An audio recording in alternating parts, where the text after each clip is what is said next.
ഈ സെഷൻ വളരെ ബ്യൂട്ടിഫുൾ ആയിരുന്നു. അതിൻ്റെ ഒരു പ്രധാനപ്പെട്ട കാരണം എന്ന് വെച്ചാൽ ഈ ബ്യൂട്ടിഫുള്ളിന് വേറൊരു വേർഡ് കൂടിയുണ്ട്. There is a synonym for beautiful, that is called simple. Simplicity, അതിനും ബ്യൂട്ടിഫുൾ എന്നാണ് പറയുക. സെഷൻസ് എല്ലാം വളരെ സിമ്പിളായിരുന്നു. സാറിൻ്റെ എക്സ്പ്ലനേഷൻ എല്ലാം വളരെ സിമ്പിളായിരുന്നു. സ്ട്രാറ്റജീസ് എല്ലാം സിമ്പിളായിരുന്നു. അതുകൊണ്ടാണ് ഈ ഒരു പ്രോഗ്രാം വളരെ ബ്യൂട്ടിഫുള്ളായിട്ട് മാറുന്നത്.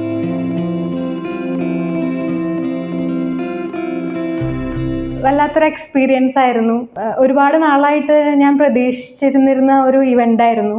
ശരിക്കും പറഞ്ഞാൽ ഒരു 2015 മുതൽ കുറച്ചൊക്കെ ഇങ്ങനെയുള്ളതൊക്കെ കേൾക്കും അങ്ങനെയൊക്കെ ചെയ്യാറുണ്ട്. അങ്ങനെ പതുക്കെയാണ് പിന്നെ ഈ ജേർണി വിത്തിനിലേക്ക് ഇൻട്രൊഡ്യൂസ്ഡ് ആയിട്ട് ആ ഒരു തോട്ട്, എന്തോ ഒരു കോളിംഗ് പോലെ അങ്ങനത്തെ ഒരു ഫീലിംഗ് ആണ്. ഒരു വളരെ ബ്ലിസ്ഫുൾ ആയിട്ടുള്ള ഫീലിംഗ് ആണ് ഉണ്ടായിട്ടുള്ളത്.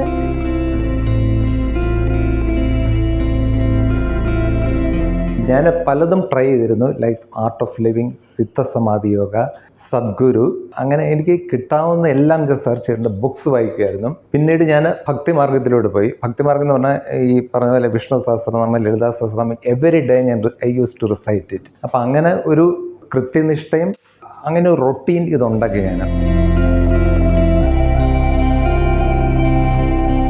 എങ്ങനെ പറയണം അല്ലെങ്കിൽ അതിൻ്റെ ഒരു ഗ്രാവിറ്റി ഒരിക്കലും പറഞ്ഞ് മനസ്സിലാക്കാൻ എനിക്ക് പറ്റുന്നില്ല. വേർഡ്സ് കൊണ്ട് എക്സ്പ്ലെയിൻ ചെയ്യാൻ പറ്റുന്നില്ല. This is A final. കാരണം ഈ ഒരു അറിവ് എന്ന് പറയുന്നത് അതൊരു അൾട്ടിമേറ്റ്, ഇതിൻ്റെ അപ്പുറത്തേക്ക് വേറൊന്നുമില്ല. സോ ആ ഒരു അറിവ് കിട്ടുക എന്നുള്ളത് തന്നെയാണ് നമുക്ക് ഏറ്റവും വലിയൊരു ബ്ലെസ്സിങ്.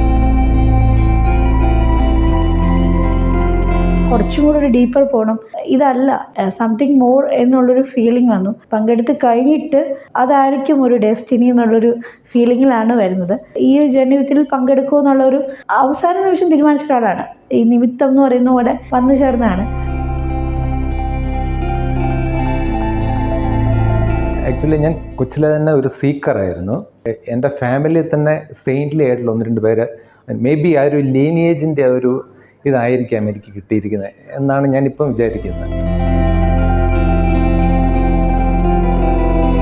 എല്ലാ ഗ്രേറ്റ് മാസ്റ്റേഴ്സിൻ്റെ ലൈഫ് നോക്കിക്കഴിഞ്ഞാലും നമ്മൾക്ക് മനസ്സിലാക്കാൻ വേണ്ടി പറ്റുക അവിടെ അവരെല്ലാവരും ഈ കാര്യത്തെപ്പറ്റി പറഞ്ഞാൽ വളരെ സിമ്പിളായിട്ടായിരുന്നു. കോംപ്ലക്സ് ആയിട്ട് ആരും പറയുന്നില്ല. എനിക്ക് തോന്നുന്നു ഇതിനെക്കുറിച്ച് ആഴത്തിൽ മനസ്സിലാക്കാത്തവരാണ് ഇത് വളരെ കോംപ്ലക്സ് ആയി പറയുന്നതെന്നാണ് എനിക്ക് തോന്നുന്നത്. അപ്പോൾ സാറത് ശരിക്കും റിയലൈസ്ഡ് ആയിട്ട് അനുഭവത്തിലേക്ക് കൊണ്ടുവന്ന് നമ്മളോട് പങ്കുവയ്ക്കുകയാണ് ചെയ്യുന്നത്. അങ്ങനെ പങ്കുവയ്ക്കുന്ന സന്ദർഭത്തിൽ ഉണ്ടാവുന്നതാണ് ഈ ഗുരുത്വം നിറഞ്ഞ നിമിഷങ്ങളെന്ന് പറയുന്നത്. അപ്പോൾ അവിടെ ഒരു ഗുരുത്വം ഇങ്ങനെ ഉരുവപ്പെട്ടു വരുന്നതായിട്ട് നമുക്ക് കാണാൻ വേണ്ടി പറ്റും. ഒരു ഗുരുവിൻ്റെ അരികിലിരുന്ന് പഠിക്കുന്നത് പോലുള്ളൊരു ഫീലിംഗ് നമുക്ക് വരും. അങ്ങനെ എനിക്ക് തോന്നി വളരെ ഗുരുത്വം നിറഞ്ഞ നിമിഷങ്ങളായിരുന്നു ഉണ്ടായിരുന്നത് എന്നുള്ളതാണ്. അതാണ് എനിക്ക് തോന്നിയത്.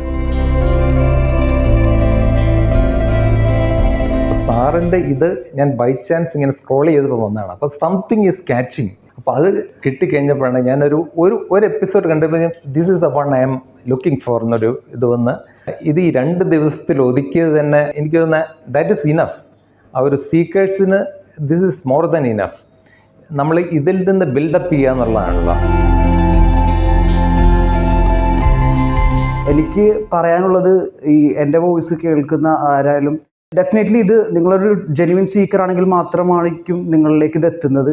അത് എത്തുന്ന സമയത്ത് you have to make your choice. That's it.